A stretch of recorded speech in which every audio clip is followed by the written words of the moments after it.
Marcus Chun wiped the grease from his hands with a torn rag, staring at the massive, derelict ship that had been towed into Frontier Station Beta 7 3 days ago. The station's salvage crews had found it drifting in the outer rim, completely dark and supposedly dead for who knows how long.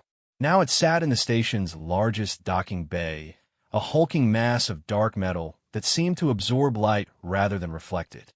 Another day, another impossible job, Marcus muttered to himself as he gathered his tools. The station commander had specifically requested him for this assignment, which was both flattering and concerning. Marcus had a reputation for fixing things that others considered unfixable, but this ship was different from anything he'd ever seen. The vessel was enormous, easily 3 times the size of the largest human battleships. Its design was completely alien, with flowing curves and organic-looking protrusions that made it seem more grown than built. The whole material was unlike anything in the databases, appearing almost alive under the harsh dock lights. Marcus approached the ship's main airlock, which the initial survey team had managed to force open. The interior was pitch black, and his flashlight beam seemed to get swallowed by the darkness just a few meters ahead. The air inside was stale, but breathable according to the atmospheric readings on his scanner. "Hello," Marcus called out, his voice echoing strangely in the empty corridors. He knew it was pointless, but something about the ship made him feel like he should announce his presence. The survey teams had reported no life signs, but they'd also reported that most of the ship's systems were completely inactive. As he walked deeper into the vessel, Marcus noticed that the corridors were surprisingly clean. No dust, no debris, nothing that suggested the ship had been drifting for any significant amount of time. The walls were smooth and seamless, with no visible joints or welds. It was as if the entire ship had been carved from a single piece of material. His footsteps echoed in the silence as he made his way toward what the survey team had identified as the engineering section. The ship's layout was logical enough once you got used to it, though the proportions were clearly designed for beings much larger than humans. The ceilings towered above him, and the doorways were wide enough for 3 people to walk through side by side. Marcus reached what appeared to be the main engineering bay and stopped in amazement. The room was vast, filled with equipment that defied easy categorization. Massive crystalline structures jutted from the floor and ceiling, connected by networks of conduits that pulsed with a faint, barely visible energy. In the center of it all stood what could only be the ship's main power core, a sphere of dark metal suspended within a cage of intersecting energy fields. "Now we're talking," Marcus said, setting down his toolkit and pulling out his scanner. The readings were confusing at first. The scanner detected massive amounts of stored energy throughout the ship, but none of the systems appeared to be drawing power. It was as if everything was in some kind of standby mode. Marcus approached one of the crystalline structures and ran his hands along its surface. It was warm to the touch and seemed to vibrate with some internal energy. As he examined it more closely, he noticed hairline patterns of light just beneath the surface, like circuitry made of pure energy. His scanner beeped urgently, and he checked the display.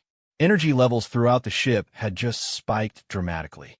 The faint lights in the crystalline structures were growing brighter, and he could hear a low humming sound that seemed to come from everywhere at once. "That's not good," Marcus said, backing away from the crystal. But as he moved, the lights followed him, growing brighter wherever he went.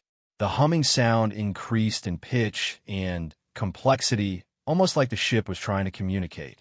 Marcus pulled out his comm unit to contact the station, but found that it was dead. All of his electronic equipment had shut down completely. Even his flashlight had gone dark, but somehow he could still see everything clearly. The ship itself was providing the light, a soft glow that emanated from the walls and ceiling. "Okay, this is definitely not good," Marcus said, trying to remain calm. He'd been in strange situations before, but nothing quite like this.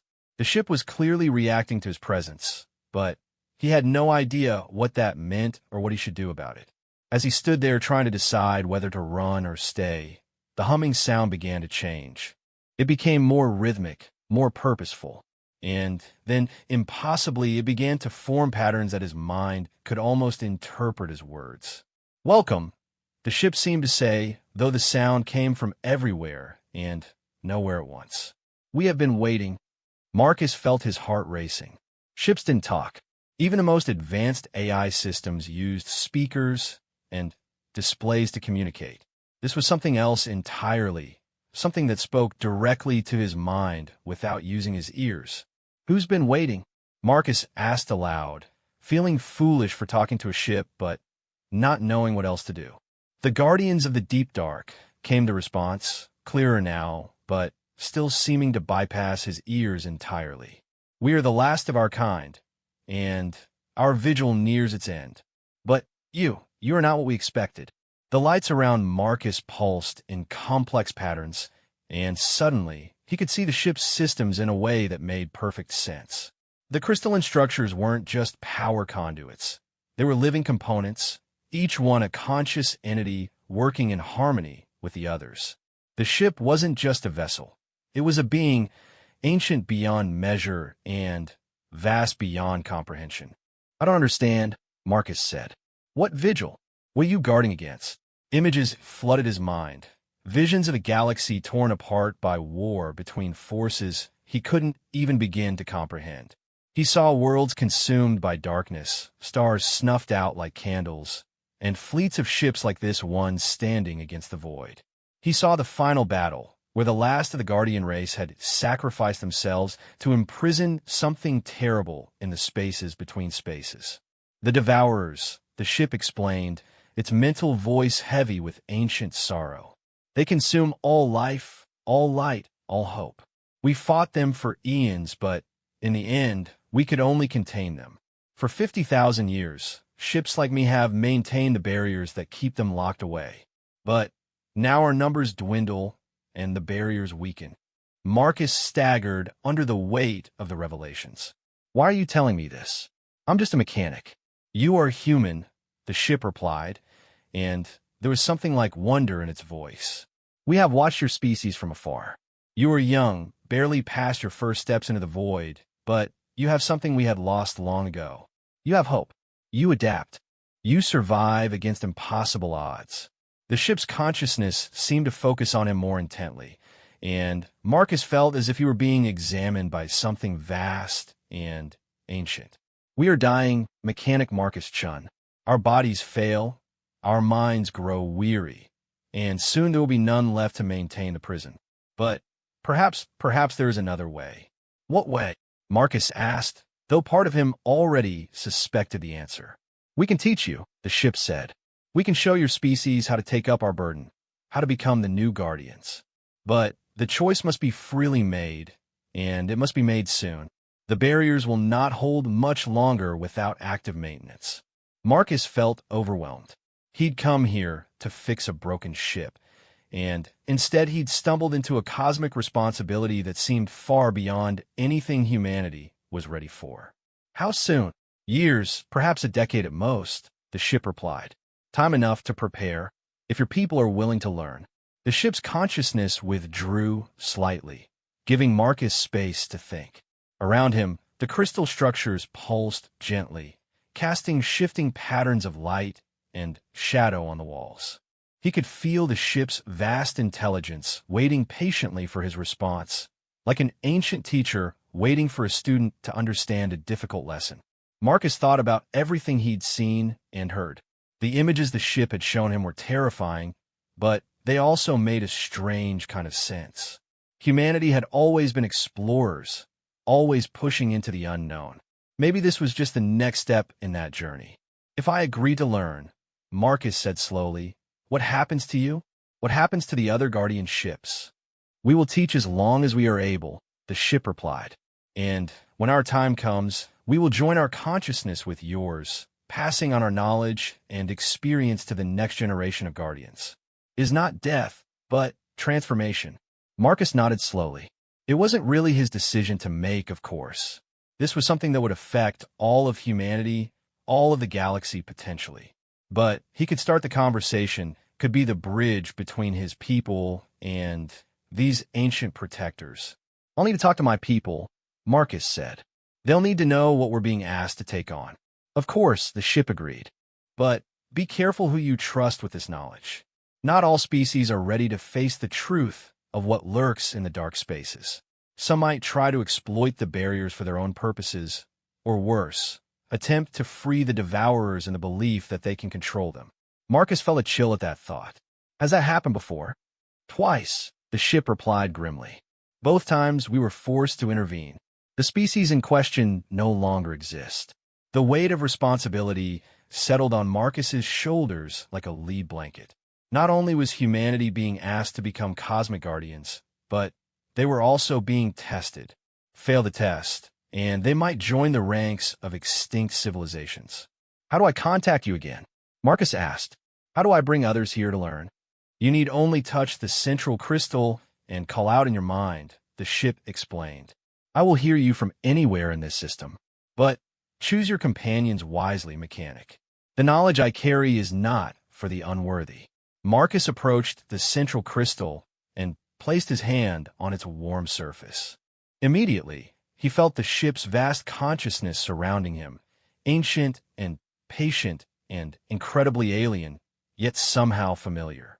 It was like touching the mind of a god, but a god who had chosen to be a protector rather than a ruler.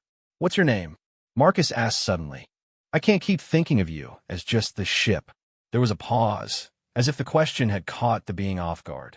I have not been asked that question in millennia, it replied finally. Among my people, I was called HFY, which roughly translates to Keeper of the Final Light. But you may call me whatever feels right to your mind.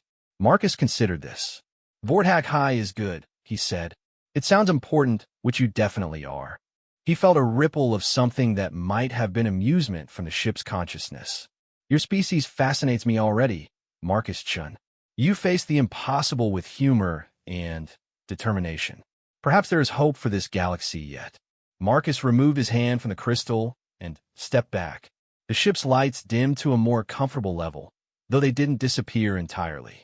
His electronic equipment came back online with a series of beeps and chirps. I should go, Marcus said. People will be wondering what happened to me. Indeed, HFY agreed. But remember, mechanic, time is not our ally in this matter. The longer we delay, the weaker the barriers become. Marcus nodded and made his way back toward the ship's exit. As he walked through the corridors, he noticed that they seemed different now, more alive somehow. The walls pulsed gently with bioluminescent patterns, and he could hear a soft whisper of air circulation that hadn't been there before. When he reached the airlock, he turned back for one last look. The ship stretched away into darkness, vast and mysterious and utterly alien. But it no longer felt threatening. Instead, it felt like a sanctuary, a place of ancient wisdom and protective power. This is going to change everything, Marcus said quietly to himself. Yes, came HFY's voice in his mind, fainter now, but still clear. But perhaps that is what your galaxy needs. Change, growth, hope. Marcus stepped out of the ship and into the familiar bustle of the docking bay. The contrast was jarring after the quiet majesty of the Guardian vessel. Workers scurried around performing routine maintenance tasks, completely unaware that their universe had just become infinitely larger and more dangerous. Marcus's comm unit buzzed with an incoming message from the station commander. Jin, what's your status? We lost your signal for over an hour. Sorry, Commander, Marcus replied, trying to keep his voice steady. Equipment malfunction in the ship. I'm heading back now. Any idea what we're dealing with? Marcus looked back at the ship, its dark hull revealing nothing of the ancient intelligence within. It's complicated, sir. We need to talk. As Marcus walked away from the ship, he felt the weight of cosmic responsibility settling on his shoulders. Humanity had just been offered a chance to join an ancient order of guardians, protectors of all life in the galaxy. The question was whether his species was ready for such a burden, and whether they could prove themselves worthy of the trust being placed in them. Behind him, HFY waited in patient silence, a sentinel keeping watch against horrors that humanity couldn't even imagine. But perhaps with time and wisdom that would change. Perhaps humanity would rise to meet this challenge, as they had risen to meet so many others. Only time would tell if the human race was ready to become the galaxy's next generation of guardians. But Marcus was determined to give them that chance, whatever the cost. Hashtag the ancient Sentinel ship awakened for a human mechanic. Its true purpose revealed. Commander Sarah Rodriguez sat across from Marcus in the station's secure briefing room, her expression growing more incredulous with each word of his report.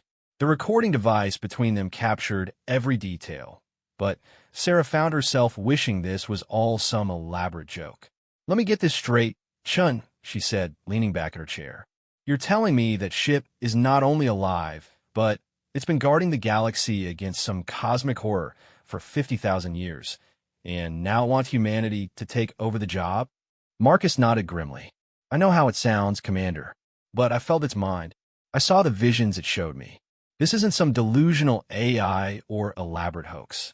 Vortak High is exactly what it claims to be." Sarah rubbed her temples. "Vortak High? You're on a first-name basis with it now." "It told me that's its name," Marcus replied. "And yes, I suppose we were getting acquainted. The ship wants to establish a formal communication with human leadership, but it specifically requested that I remain as the primary contact." "Why you?" Sarah asked. "No offense, but you're a mechanic, not a diplomat." "That's exactly why," Marcus explained. "According to Vortak High, their people learned long ago that warriors and politicians often make poor choices when faced with cosmic threats. They tend to see everything through the lens of conflict or advantage. Engineers and mechanics, on the other hand, focus on understanding how things work and fixing what's broken." Sarah couldn't argue with that logic, though it made her nervous to think that humanity's first contact with an ancient galactic protector was being handled by her maintenance chief. "What does this ship want from us exactly?" Marcus activated the data pad he'd brought to the meeting. "I've compiled everything Vortak High shared with me about the Guardian Network. There are approximately 200 ships like it scattered throughout the galaxy, each one maintaining a specific section of what they call the deep barriers. These barriers prevent something called the Devourers from breaking out of their prison. And these Devourers are what, exactly? For what I could gather, they're entities of pure hunger," Marcus said, his voice taking on a haunted quality. "They consume not just matter and energy, but life force itself, consciousness, hope. The images Vortak High showed me, I can't even properly describe them. Imagine darkness that eats light, silence that devours sound, emptiness that consumes existence itself." Sarah felt a chill run down her spine. "And the Guardian ships are all that's keeping these things locked up?" "For now," Marcus confirmed. "But the Guardian race is extinct. The ships are the uploaded consciousness of the last survivors, and they're slowly failing. Vortak High estimates they have maybe 10 years before the barriers start collapsing."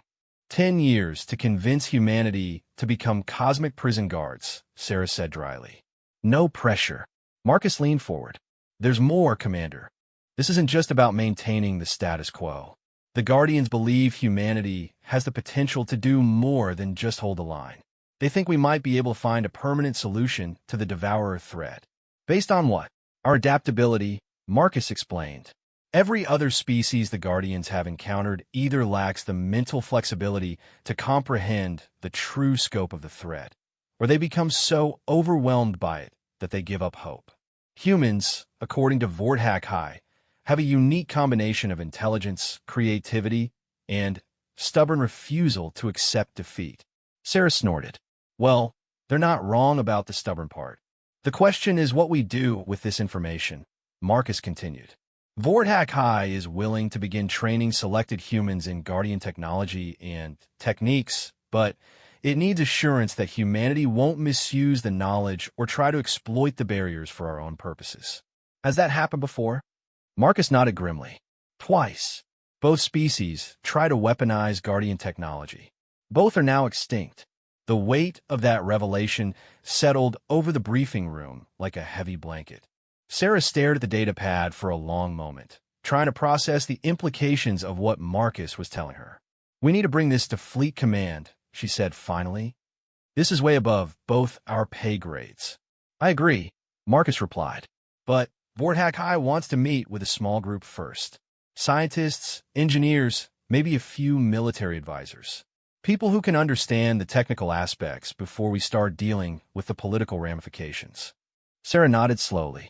Who did you have in mind? Marcus had clearly been thinking about this. Dr. Elizabeth Park from the Xenotech Division would be perfect for understanding the Guardian technology. Commander Torres from the Engineering Corps has experience with exotic energy systems. And maybe Dr. James Wright from the Theoretical Physics Department at Luna University. He's been studying quantum dimensional theory, which seems relevant. What about security? Sarah asked. If this information gets out to the wrong people. Vorthak High has already considered that, Marcus said. It can scan human minds to determine intent and trustworthiness. Anyone who proves to be a security risk simply won't be able to access the ship's systems. Sarah raised an eyebrow. Mind reading? That's reassuring. It's not mind reading exactly, Marcus clarified. More like emotional resonance scanning. Vorthak High can sense whether someone has honest intentions or if they're planning betrayal. It's how the Guardians maintain their network for so long without internal conflicts. All right, Sarah said, standing up. I'll contact Fleet Command and arrange for your experts to be brought here. But, Chun, I want you to understand something. If this goes badly, if this ship turns out to be some kind of trap or threat to human security, the responsibility falls on you. Marcus met her gaze steadily. I understand, Commander, but I've been in that ship's mind. I've felt its thoughts and seen its memories. If Vorthak High wanted to harm humanity, it could have destroyed this entire station without effort. The fact that it's asking for our help instead of demanding it should tell us something. Sarah nodded, though she still looked worried. Let's hope you're right. Set up another meeting with your ship friend. I want to be there when you bring in the specialists. 3 days later, Marcus led a small group through the corridors of Vorthak High's ship. Dr. Park walked beside him, her scanner array recording everything as they moved deeper into the vessel. Commander Torres followed behind, his engineering eye cataloging the alien architecture, while Dr. Wright brought up the rear, muttering equations under his breath. The energy readings are off the charts, Dr. Park said, consulting her instruments. These crystalline structures appear to be some kind of hybrid of biological and technological systems. The quantum signatures are unlike anything I've seen, Dr. Wright added. It's as if space itself is being manipulated at the molecular level. Commander Torres was examining the walls. The material composition is impossible according to our current understanding of physics. It shows properties of both metal and living tissue, but it's neither. Marcus smiled despite the gravity of the situation. Wait until you meet Vorthak High directly. These displays are just the outer layer of its consciousness. As they approached the central engineering bay, the ship's systems began responding to their presence. Lights pulsed in complex patterns, and the familiar humming sound filled the air. Dr. Wright nearly dropped his scanner when the ship's voice spoke directly into their minds. Welcome, seekers of knowledge, Vorthak High said, its mental voice carrying overtones of ancient wisdom. I greet you in the name of the last light. Dr. Park staggered slightly. Incredible. The neural interface is seamless. How is it possible? Your species calls it quantum entanglement, the ship replied. Consciousness operates on quantum levels that transcend physical space. We learned long ago to manipulate these connections directly. Commander Torres stepped forward, his military training helping him maintain composure despite the strangeness of the situation. Vorthak High, I presume? Marcus has told us about your situation. What exactly are you asking of humanity? The ship's consciousness focused on the group, and suddenly they were all experiencing the same visions that Marcus had seen. The ancient war against the Devourers, the final desperate battle, the construction of the deep barriers, and the slow extinction of the Guardian race. Dr. Wright sat down heavily on the floor. The mathematics involved in maintaining dimensional barriers of that scale. It should be impossible. Many things that your science considers impossible are merely improbable, Vorthak High replied gently. Your species has great potential for growth. We have observed your rapid advancement over the past few centuries. What took our people millennia to develop, you have achieved in mere generations. Dr. Park was scanning one of the larger crystalline structures. These aren't just computers, are they? They're actual consciousness matrices. Each crystal contains the uploaded mind of a guardian. Correct, the ship confirmed. When our physical forms could no longer sustain us, we chose to preserve our minds within our ships. I carry the consciousness of 347 of my people, all working together to maintain our section of the barrier. And you want us to do the same? Commander Torres asked. Upload human consciousness into Guardian ships. Not immediately, Vorthak replied. First, you must learn to understand our technology. Then, you must prove that your species can be trusted with such power. Only then will we consider the full merging of consciousness. Marcus stepped forward. Show them the training protocols you mentioned. The ship's attention turned to a smaller chamber off the main engineering bay. As they watched, the room began to transform. Crystalline interfaces grew from the floor and walls, creating what looked like a sophisticated control center. This is a learning nexus, Vorthak explained. Here, selected humans can interface directly with Guardian knowledge systems. You will learn our history, our technology, and our techniques for maintaining the deep barriers. But be warned, the knowledge is vast and ancient. Many minds have been lost in the attempt to absorb it too quickly. Dr. Wright approached one of the interfaces cautiously. What kind of time frame are we looking at? How long would it take to train enough humans to take over Guardian duties? With proper preparation and careful selection of candidates, perhaps 5 to 7 years, the ship replied. But time grows short. The barriers weaken daily, and we estimate no more than a decade before critical failure occurs. Commander Torres was examining the tactical implications. 200 ships to guard an entire galaxy. How do you coordinate across such vast distances? Through the deep network, Vorthak said. All Guardian ships are connected via quantum entanglement.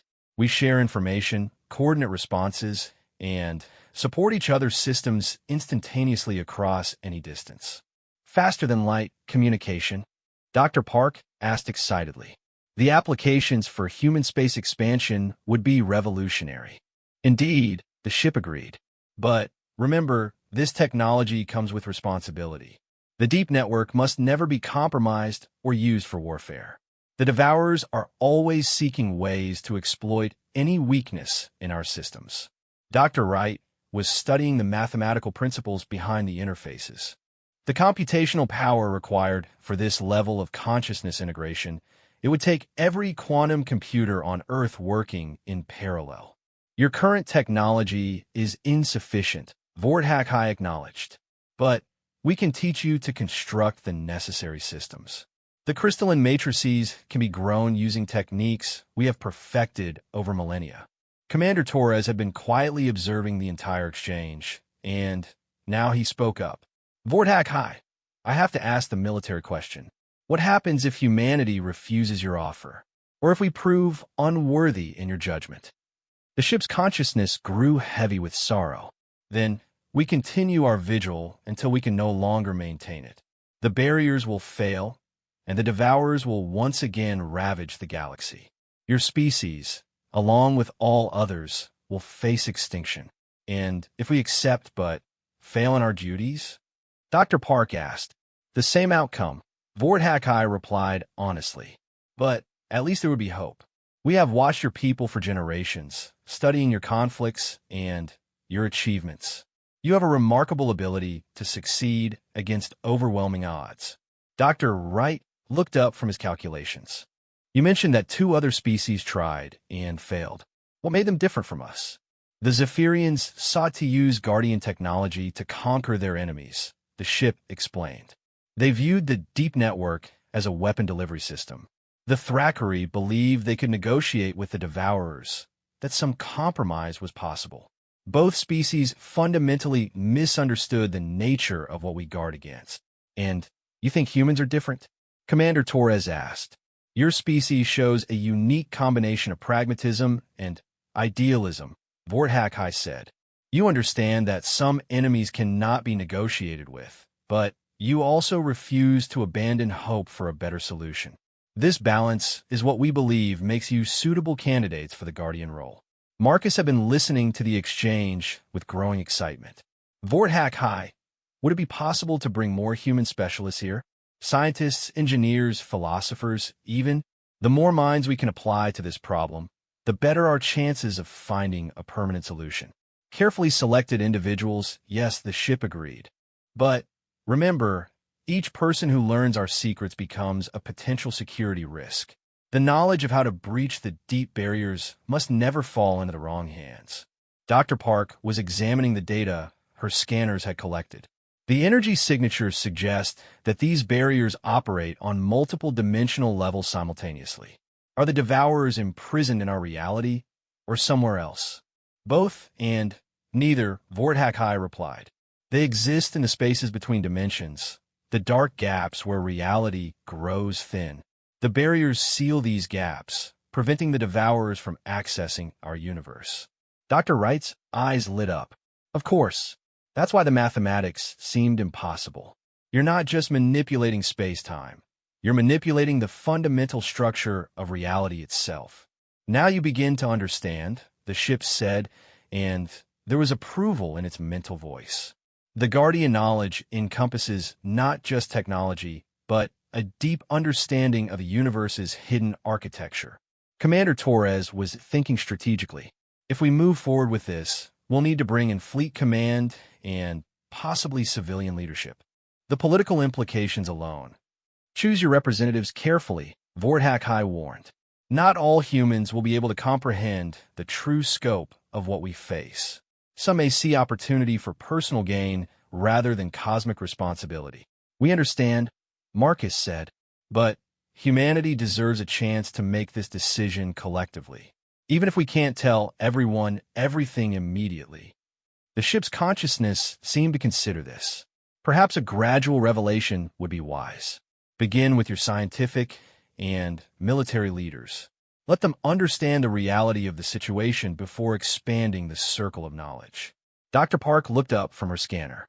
Vorthak High, would it be possible for us to communicate with some of the other Guardian ships? To get multiple perspectives on humanity's potential role? An excellent suggestion, the ship replied. I will arrange contact with Threshold Val, who guards the Rimward barriers, and Cosmic Fiend, keeper of the core systems. They have different experiences that may prove valuable to your understanding. As the group prepared to leave the ship, Dr. Wright turned back to address Vorthak High directly. If we do this, if humanity takes on a Guardian role, what happens to you and your people? Do you finally get to rest? We do not seek rest, the ship replied gently. We seek continuation. When your people are ready, our consciousness will merge with yours, creating a new generation of Guardians that combines our ancient wisdom with your fresh perspectives. In this way, we achieve a form of immortality while ensuring the barriers remain strong. Marcus placed his hand on the central crystal one more time. Thank you for trusting us with this knowledge.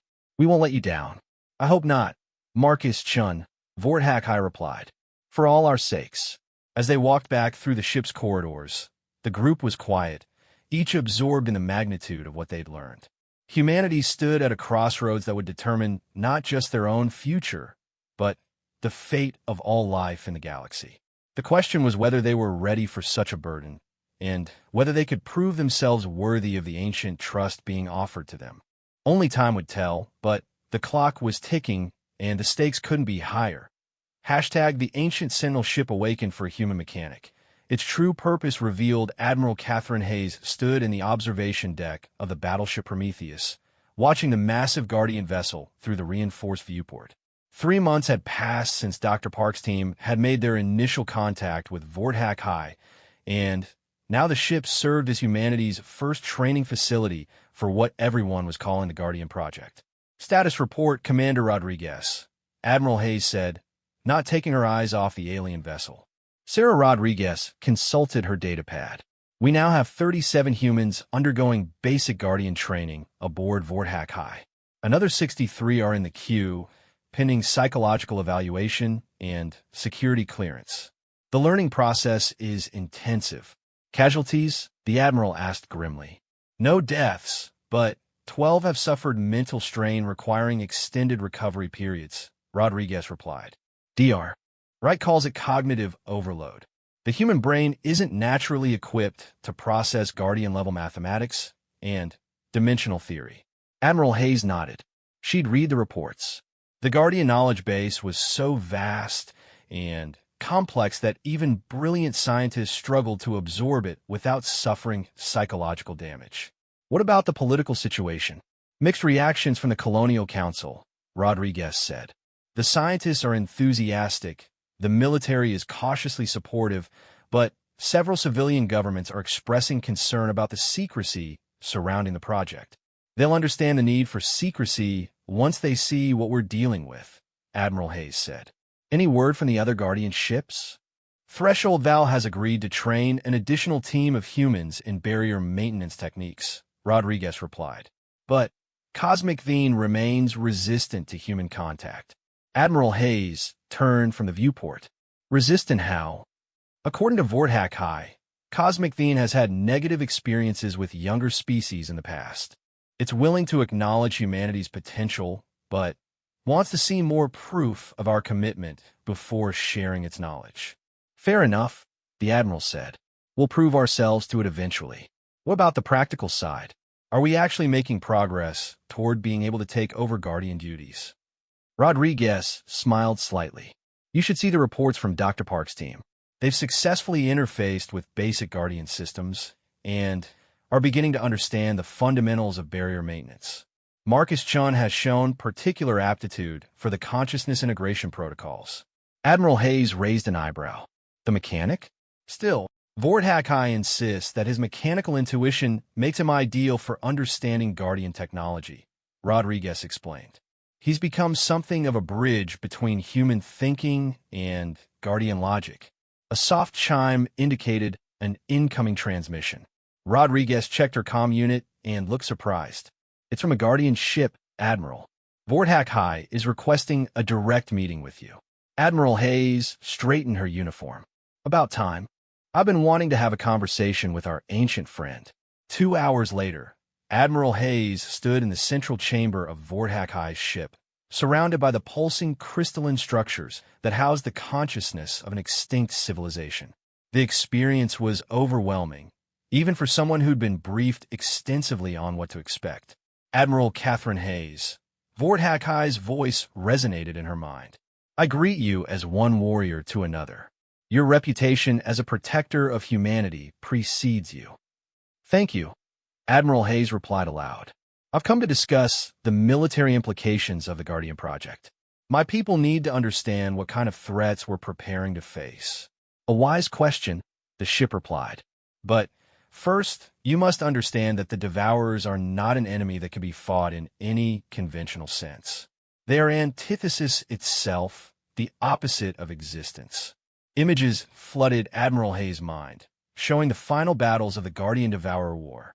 She saw fleets of Guardian ships attempting to engage the enemy, only to watch their vessels simply cease to exist as the Devourers touched them. Weapons had no effect because the Devourers consumed the very concept of destruction before it could reach them. How do you fight something like that? Admiral Hayes asked, shaken by the visions. You do not fight them, Vorthak High replied. You contain them. The barriers work not by force, but by denying the Devourers access to the dimensional structure they need to manifest in our reality. And if the barriers fail, then we evacuate what population we can to the farthest reaches of space and hope that distance will slow their advance, the ship said grimly. But understand, Admiral, there is nowhere to run in the long term. The Devourers will consume everything, eventually. Admiral Hayes felt a chill. Is there no way to destroy them permanently? We tried for millions of years, Vorthak High said. Every weapon, every strategy, every desperate gambit we could conceive. Nothing worked. The prison we created is the best we could achieve. But you think humanity might find a better solution? There was a pause before the ship responded. Your species has a gift for seeing problems from unexpected angles. What appears impossible to us might simply be a puzzle you have not yet solved. Admiral Hayes nodded slowly. What would you need from us militarily? If humanity takes on the Guardian role, how would our fleets be structured? Very differently from your current organization. HFY replied. Guardian ships operate alone, each one responsible for a specific section of the barrier network. But they're connected through the deep network, able to coordinate instantaneously across galactic distances. No fleet actions, no concentrated force deployments. Not against the Devourers themselves, the ship explained. But there are other threats to consider. Over the millennia, various species have attempted to breach the barriers for their own purposes. Some seek to study the Devourers, others hope to harness their power. All must be stopped. Admiral Hayes considered this. So we need both Guardian vessels and conventional forces to protect the Guardian ships. Precisely, HFY agreed. The Guardian ships are incredibly powerful, but focused entirely on barrier maintenance. They require protection from more mundane threats. What kind of timeline are we looking at for full deployment? Admiral Hayes asked. How many Guardian ships would humanity need to operate? Currently, 200 ships maintain the full barrier network, the ship replied. But with human adaptability and improved technology, we estimate that perhaps 150 ships could maintain adequate coverage. Admiral Hayes did quick calculations in her head. That's a massive undertaking. Building 150 ships of this complexity, training the crews, establishing the infrastructure. Indeed, HFY acknowledged, is not a task to be undertaken lightly. But consider the alternative. No alternative, Admiral Hayes said firmly. Humanity will do what's necessary, but we'll need time to build up our capabilities. Time we may not have, the ship warned. Even now, fluctuations in the barrier network grow more frequent. Without constant maintenance, the system will collapse within a decade. Admiral Hayes felt the weight of cosmic responsibility settling on her shoulders. Then, we accelerate the timeline. What would you need to begin training larger numbers of humans? More training facilities, HFY said immediately. I can only effectively teach a limited number of students simultaneously. But if other Guardian ships could be convinced to open their facilities to human trainees, what would it take to convince them? Proof that humanity is committed to this path, the ship replied. Cosmic Thene, in particular, requires demonstration of your species' worthiness before it will share its knowledge. Admiral Hayes smiled grimly. What kind of demonstration? There is a test, HFY said slowly. A derelict Guardian ship, consciousness gone dark centuries ago, drifts in the Kepler system. If a human crew could board it, restore its basic systems, and successfully interface with its quantum matrix, it would prove your species' technical capability. And if we fail, then the ship remains dead, and Cosmic Thene will likely refuse further contact with humanity. Admiral Hayes considered this. What are the risks to the crew attempting this test? Significant, the ship admitted. The quantum matrix of a dead Guardian ship is inherently unstable. Improper interface could result in consciousness fragmentation or complete mental dissolution. Death, in other words. Or worse, HFY confirmed. But the potential rewards are enormous. That ship, if restored, could serve as a dedicated human training facility, greatly accelerating your species' preparation for Guardian duties. Admiral Hayes made her decision. We'll do it. I'll need a volunteer crew with the highest level of Guardian training available. Marcus Chun has expressed interest in attempting the restoration, the ship said. His mechanical intuition and existing interface experience make him an ideal candidate. Of course he has, Admiral Hayes said with a mixture of admiration and exasperation. That man never met a challenge he wouldn't accept. It is that quality that makes humans so suitable for the Guardian role, HFY observed. Your willingness to attempt the impossible, even in the face of certain danger. Admiral Hayes began planning the mission in her head. We'll need a technical team, backup consciousness interfaces in case the primary operator gets into trouble, and a fast extraction capability if everything goes wrong. I can provide detailed schematics of the dead ship and guidance on the restoration procedures HFY offered. But ultimately, success will depend on human intuition and adaptability. When can we attempt this? Admiral Hayes asked. The ship's position will be optimal for approach in 6 weeks, HFY replied. That gives time for final preparations and intensive training for the selected crew. Admiral Hayes nodded. Then, we better get started. If this test is what it takes to convince the other Guardian ships to help us, then we'll pass it. As she prepared to leave the ship, Admiral Hayes turned back to address HFY one more time. You've taken an enormous risk by trusting humanity with this knowledge. Why? What made you believe we could succeed where others have failed? The ship's consciousness seemed to focus intently on her. Because, Admiral Hayes, your species does something that no other race we've encountered has ever done consistently. What's that? You choose hope over fear, even when hope seems impossible, HFY replied. It is that quality that will either save the galaxy or damn it. But we believe it will save it. 6 weeks later, Marcus Chun stood in the airlock of the exploration vessel Endeavor, staring at the dark bulk of the dead Guardian ship floating in the void ahead. The vessel was enormous, even larger than HFY, but it showed none of the warm bioluminescence of a living Guardian ship. Instead, it looked like a massive tomb, dark and silent against the stars. Final systems check. Dr. Park said over the comm she would be monitoring the mission from Endeavor, ready to coordinate an emergency extraction if necessary. Marcus tested his modified interface suit, specially designed to protect his consciousness during the attempted restoration. All green here. How's the backup team?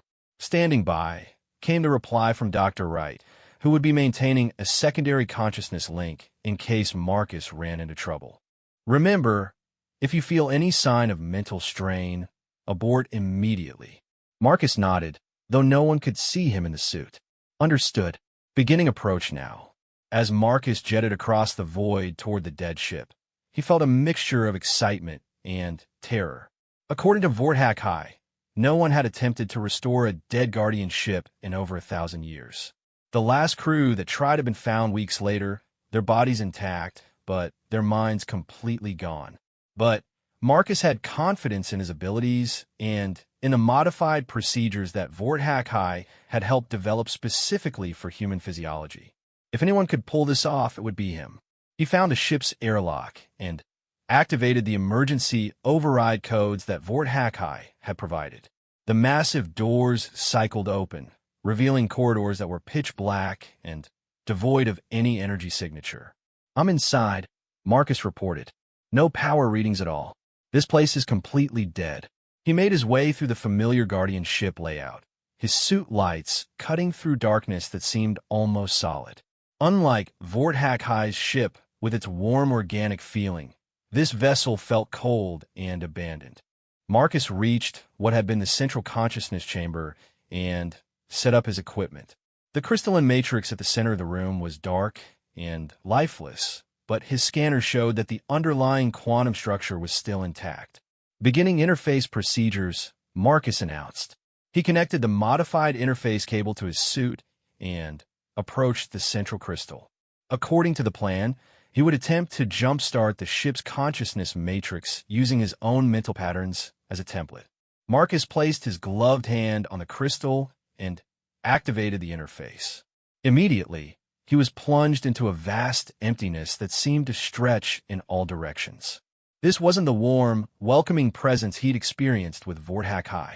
This was the echo of minds that had been gone for centuries, leaving behind only fragments and shadows.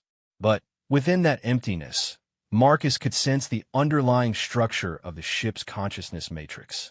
It was like a vast computer that had been shut down, but not destroyed.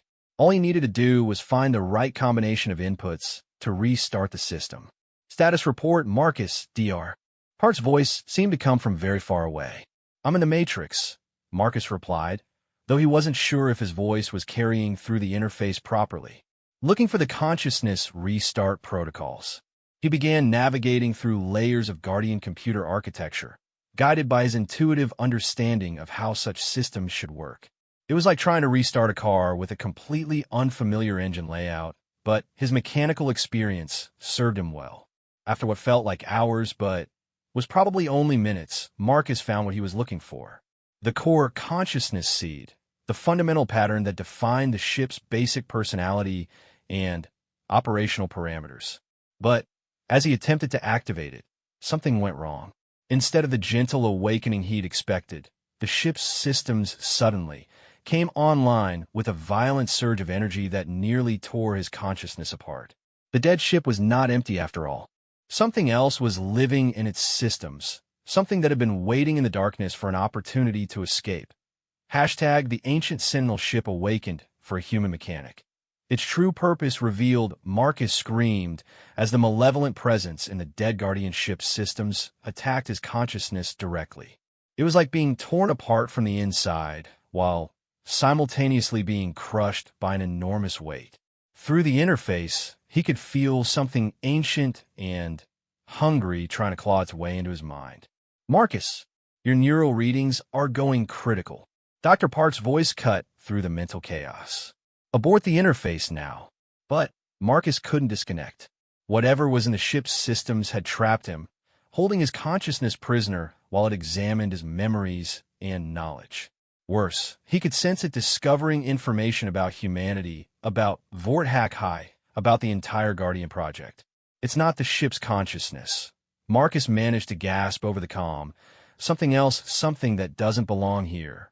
Through the pain and confusion, Marcus began to understand what had happened.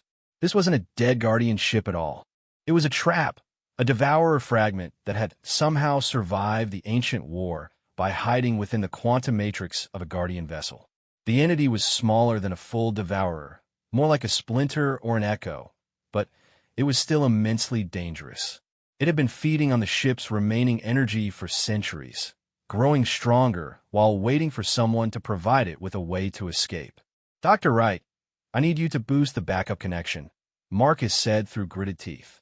I can't break free on my own. Already trying, Dr. Wright replied, his voice tense with concentration. But whatever you're facing is actively resisting the link. Marcus felt the entity probing deeper into his mind, searching for weaknesses it could exploit. It was particularly interested in his knowledge of HFY's location and the details of human Guardian training. But as the entity pushed deeper, it encountered something it hadn't expected. Marcus's consciousness wasn't just human anymore.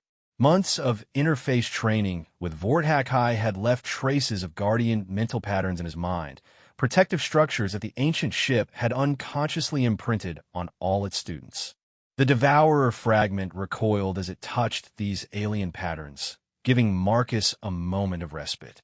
He used the opportunity to push back, drawing on everything he'd learned about Guardian consciousness techniques. That's it, Marcus, came HFY's voice suddenly. Over the comm, the ancient ship had somehow established a direct connection across space. Remember your training. The entity is powerful but limited. It has been isolated for too long. Marcus felt renewed strength flowing through the connection to HFY. The ancient Guardian was somehow sharing its consciousness across the quantum link, providing him with knowledge and mental fortification he needed to fight back. What is this thing? Marcus asked as he struggled to contain the entity. Adewurer Scout Vortakai replied grimly. Not a full entity, but a fragment sent ahead to probe for weaknesses in our defenses. We thought they had all been eliminated, but this one has been hiding in dead ship matrices for centuries. The entity seemed to understand that it was being discussed and redoubled its attacks on Marcus's mind. But now he was ready for it. Using Guardian consciousness techniques, he began to construct mental barriers around the entity, trapping it just as it had trapped him. Dr. Park, I need you to prepare a quantum isolation field around the ship, Marcus said, his voice growing stronger as he gained control of the situation. If I can contain this thing, we might be able to study it. Are you insane? Dr. Park replied. That thing is trying to eat your mind, and if we let it escape, it will carry intelligence about humanity back to the other devourers, Marcus pointed out. We can't let that happen. Through his connection to HFY, Marcus could sense the ancient Guardian's approval. This was exactly the kind of quick thinking and bold action that had convinced the Guardians that humanity might be worthy of their trust. Very well, Vorthak said, but you must be extremely careful. Even contained, the entity will attempt to corrupt any system it touches. Marcus began the delicate process of isolating the Devourer fragment within the ship's quantum matrix. It was like performing surgery on reality itself, carefully separating the entity from the ship's systems without allowing it to escape or spread. The entity fought back viciously, trying to overwhelm Marcus with visions of entropy and dissolution. He saw galaxies consumed by darkness, civilizations reduced to cosmic dust, and the slow heat death of the universe itself.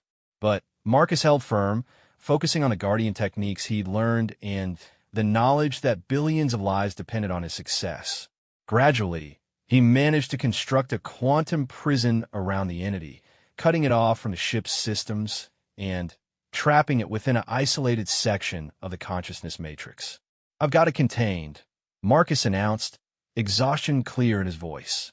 "The fragment is isolated and can't access the ship's systems anymore." "Excellent work," Vorthak said. "You have just accomplished something that no Guardian has managed in over 1,000 years. You have captured a living Devourer fragment." Dr. Park's voice crackled over the comm. "Marcus, your biometrics are stabilizing. How do you feel?" Marcus took a mental inventory of his condition. His consciousness felt battered and stretched but intact, like I've been wrestling with a cosmic horror, which I guess I have. "But I'm okay." "Can you safely disconnect from the ship now?" Dr. Wright asked. Marcus checked the isolation field he'd constructed around the Devourer fragment. It was holding steady, and the entity seemed to be dormant within its quantum prison. "Yes, I think so. The fragment is contained, and the ship's basic systems are coming back online." As Marcus carefully disengaged from the ship's consciousness matrix, he felt a wave of relief wash over him. The interface disconnected cleanly, leaving him back in his own body within the protective suit. "I'm out," Marcus announced, "and we got ourselves a very interesting prisoner." 3 days later, Marcus stood in a secure briefing room aboard the Prometheus, addressing a gathering of humanity's top military and scientific leaders. The restored Guardian ship, now designated as Research Station Alpha, hung in space nearby, its Devourer prisoner safely contained within multiple layers of quantum isolation fields. "The entity has provided us with unprecedented intelligence about Devourer capabilities and weaknesses," Marcus reported. According to Vorthak's analysis of the captured fragment, the Devourers are not as invulnerable as previously believed. Admiral Hayes leaned forward in her chair. "Explain." "The fragment's isolation from the main Devourer collective has caused it to degrade over time," Marcus continued. "It's lost much of its reality warping capability and can only maintain cohesion within artificial systems like Guardian ship matrices." Dr. Park consulted her datapad. "Our analysis confirms this. The entity shows signs of what we might call quantum decay. It's essentially starving for the kind of dimensional energy that the full Devourers can access." "What does this mean for our strategy?" asked General Morrison, the head of Colonial Defense Forces. "It means the Devourers might not be immortal after all," Marcus explained. "If they could be cut off from their dimensional energy sources for extended periods, they may actually weaken or even die." Vorthak's voice spoke through the room's communication system, the ancient ship maintaining a constant link to the briefing. "This discovery changes everything. For millennia, we believed that containment was the only option. But if the Devourers can be starved of their energy, then they could potentially be eliminated permanently," Admiral Hayes finished. "What would such a strategy involve?" "It would require a massive coordinated effort," Vorthak replied. "Instead of simply maintaining barrier fields to contain the Devourers, we would need to actively drain their dimensional energy while simultaneously preventing them from accessing new sources." Dr. Wright was scribbling calculations on his datapad. "The energy requirements alone would be staggering. We'd need to construct massive quantum siphons throughout the barrier network." "How long would such an operation take?" General Morrison asked. "Decades, perhaps centuries," Vorthak admitted. But it could be done, especially with human ingenuity applied to the problem. Marcus felt a surge of excitement. This is exactly what you predicted about humanity, isn't it? We found a way to see the problem from a completely different angle. Indeed, the ancient ship replied, and there was something like pride in its mental voice. What seemed impossible to us appears merely difficult to your species. Admiral Hayes stood up. Then, we proceed with full Guardian training immediately. If we're going to attempt something this ambitious, we'll need every Guardian ship we can get and every trained human consciousness we can produce. Agreed, said Dr. Park. But we'll also need to convince the other Guardian ships to support this new strategy. Some of them may be reluctant to abandon containment protocols that have worked for 50,000 years. Cosmic Theme will be especially resistant, Vorthak High warned. It has seen many grand plans fail over the millennia. Marcus smiled. Then, we'll just have to prove to it that this plan won't fail. We've captured a Devourer fragment and found evidence of their vulnerability. That should be convincing enough. Perhaps, the ancient ship replied. But Cosmic Theme will want to see more than just evidence. It will want to see results. Admiral Hayes nodded. Then we get results. How quickly can we begin full-scale Guardian ship construction? With the knowledge gained from Research Station Alpha, we estimate 18 months for the first human-built Guardian vessel, Dr. Park replied. But each subsequent ship will be faster as we refine our construction techniques. And crew training? The captured Devourer fragment has provided us with detailed information about enemy capabilities, Marcus said. This will allow us to design more effective training protocols. We should be able to reduce the learning curve significantly. General Morrison leaned back in his chair. So we're looking at what? 5 years to full operational status. 3 years if we really push it, Marcus replied. But we'd be cutting corners on safety protocols. Given the stakes, cutting corners might be acceptable, Admiral Hayes said grimly. How long before the barriers fail without active maintenance? Current projections suggest 6 to 8 years before critical failure, Vorthak High replied. But that timeline assumes no major disruptions to the existing Guardian network. Then, we have our deadline, Admiral Hayes decided. 3 years to field a functional human Guardian fleet, with the option to extend to 5 years if necessary. Dr. Park looked concerned. That's an incredibly aggressive timeline. We're talking about training hundreds of humans to interface with technology that could destroy their minds if mishandled. The alternative is the extinction of all life in the galaxy, Marcus pointed out. I think the risk is justified. Agreed, Admiral Hayes said. But we'll implement every safety protocol we can think of. No unnecessary risks to personnel. As the briefing concluded, Marcus found himself thinking about the incredible journey that had led to this moment. 6 months ago, he'd been a simple mechanic working on routine repairs. Now, he was helping to plan humanity's elevation to cosmic guardians. Vorthak High, Marcus said as the others filed out of the briefing room. Do you really think we can pull this off? Not just taking over Guardian duties, but actually eliminating the Devourer threat permanently. The ancient ship's consciousness focused on him across the quantum link. Marcus Chun, in my 50,000 years of existence, I have seen countless species rise and fall. Most are consumed by their own fears or limitations. But your species refuses to accept that anything is truly impossible. That doesn't really answer my question, Marcus replied with a smile. Doesn't it? Vorthak High zet ponde. You have already accomplished what we thought impossible by capturing a Devourer fragment. You have proven that our ancient enemies are not invulnerable. What comes next may be difficult, but it is no longer impossible. Marcus nodded slowly. Then, we better get started. The galaxy isn't going to save itself. 1 year later, the first human-built Guardian ship, designated Humanity's Light, hung in space next to Vorthak High.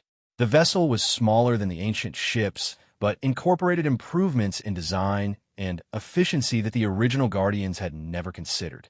Marcus stood in the ship's consciousness chamber, no longer the simple mechanic who had stumbled into cosmic responsibility.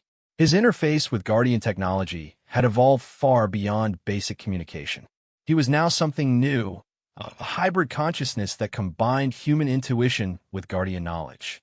Systems check complete. Marcus announced to the assembled crew of 12 humans who would operate humanity's light. All quantum matrices are stable, the consciousness integration protocols are functioning normally, and the barrier maintenance systems are ready for deployment. Captain Sarah Chun, Marcus's sister and the ship's designated commander, nodded approvingly. Excellent. Vordak High, are you ready to begin the knowledge transfer? The ancient guardian ship's presence filled the chamber. I have waited 50,000 years for this moment. The merging of my consciousness with yours will create something greater than either of us could achieve alone. The process was unlike anything humanity had ever attempted. Vordak High's vast consciousness, containing the memories and knowledge of hundreds of guardian beings, slowly merged with the quantum matrix of humanity's light. The human crew served as guides and interpreters, helping to translate ancient wisdom into forms that human technology could utilize. As the transfer progressed, Marcus felt the weight of cosmic history settling into his mind. He experienced the rise and fall of civilizations, the horror of the first Devourer attacks, the desperate battles that had raged across the galaxy for millions of years. But he also felt something that the original Guardians had lost over their long vigil: hope. The human crew brought fresh perspectives and innovative thinking to problems that had seemed unsolvable for millennia. The transfer is complete, Vordak High announced, though its voice now seemed to come from within humanity's light itself. I'm no longer a single ship, but part of something greater. Together, we will begin the work of not just guarding the barriers, but dismantling the prison entirely. Marcus opened his eyes and looked around the chamber. The crystalline matrices were glowing with new patterns of light, combinations of guardian wisdom and human innovation. They had become something new, something that neither species could have achieved alone. Contact Cosmic Veen, Marcus said. Tell it that humanity is ready to take the next step. We're not just going to maintain the barriers. We're going to tear them down and eliminate the Devourer threat once and for all. In the depths of space, ancient intelligences that had guarded the galaxy for 50,000 years felt a spark of something they had almost forgotten: hope for a future beyond endless vigilance. The war against the Devourers was about to enter a new phase, with humanity leading the charge toward final victory. The Age of the Guardians was ending, but the Age of Liberation was just beginning. And in the quantum depths of reality itself, things that had slumbered in cosmic prisons began to stir, sensing that their ancient enemies had found new allies and new strategies. The final battle between existence and oblivion was approaching, and its outcome would determine the fate of all life in the universe. But for the first time in 50 millennia, there was reason to believe that existence might actually win.